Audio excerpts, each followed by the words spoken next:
bit about why we're here, not only just for the fashion, but to talk about mental health and bring awareness. We want to talk about what it is, good and bad, and how we navigate relationships with other people. So mental health is simply defined as a level of well-being and absence of mental illness in an individual.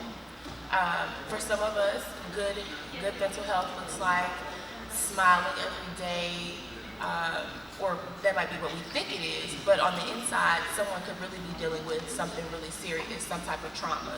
You may have a coworker, a sister, a friend, a brother, father, who may not know how or who to talk to about what's going on with themselves. So mental health, again, is just the state or level of well-being and absence of mental health. I'm sorry, mental illness, not mental health. So for me, good mental health, how I practice that is by journaling and getting in touch with my feelings, accepting those feelings, whether they're good or bad, as well as acknowledging those feelings and dealing with them, because a lot of times we think we're supposed to just kind of put them in a box, and that's not true. That is how a lot of times we struggle. For me as a Black woman, I internalize trauma in a different way than you may, but it's something that we all need to discuss because it's something that we all experience. For me, I know in my workplace, I've had issues dealing with being a Black woman or just being Black in general, and that causes me some stress. Sometimes I feel like I want to pull my hair out, sometimes I feel like I want to scream, but there are better ways to handle that and coping mechanisms. Bad mental health sometimes is described as, or looks like, an uncharacteristic change in behavior. If I'm always known typically to be very upbeat and jovial, then walking around with a frown or just kind of nonchalant, something that's just very out of character for me might be a sign that there's something more going on. So if you see someone like that, you want to, just reach out. Sometimes you may have a friend that you're used to talking to all the time, and maybe you don't hear from them for a while. That's another sign.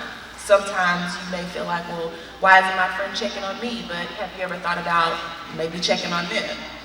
So that's why we're here today. Again, we just want to talk about ways that we can identify good mental health behaviors, bad mental health, and bad mental health behaviors, and how to avoid them. Also, for me, I know the best way for me to get people to understand about mental health, I think, when I share, is just to give an anecdote. So, currently in my workplace, I won't say where I work, but I work in real estate.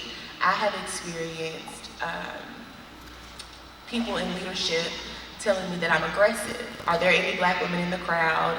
Maybe just a yes or a hand raise if you feel comfortable. Have you ever experienced in the workplace feeling like you just want to get your point across, you just want someone to understand, listen, and support you?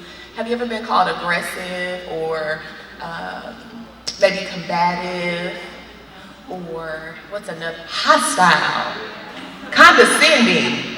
Did you get that one? That's my favorite. Okay, yeah, I get that one a lot. So for me, those things, I'm able to laugh about it, but honestly, they are a little dehumanizing for me. I don't know if that's the same for any of you all, but I'm a really nice person. I like to smile and I like to help people. So to be called aggressive it's kind of hurtful, especially when you are just trying to do your job. I've had people impede the process of opening my office. I'm the office manager, and we are new in our market, so we haven't been here very long. And so if you know anything about working in a startup culture, then you know that there aren't always rules, processes, and procedures put in place. Anybody here worked for a startup before? Okay, I won't ask y'all to say any names. Talk to me after the show.